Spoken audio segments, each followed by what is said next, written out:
Ar tikrai būtina pirkti atskirą priemonę intymiai higienai?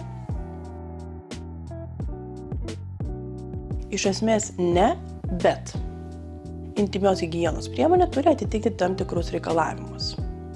Pirmas tai yra hipoalergiškumas. Tai reiškia, priemonė neturi turėti dažiklių, kvapiklių, švelni tekstūra. Tai gali būti aliejinės, kreminės, gelinės tekstūros, kartais putos. Priemonė turi būti patikrinta dermatologų ir ginekologų. Labiausiai komercionalizuojamas rodiklis tai yra pH.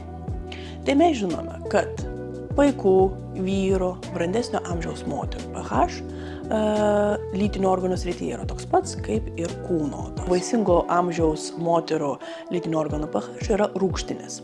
Tai jeigu jūs naudojate priemonės, kurie pakeičia tą pH lygį, tai reiškia, kad didinama rizika ligų. Dažniausiai jautrios ar atopinės odos priemonės tiktų naudojimui kaip viso kūno, taip ir intymios srities higienai.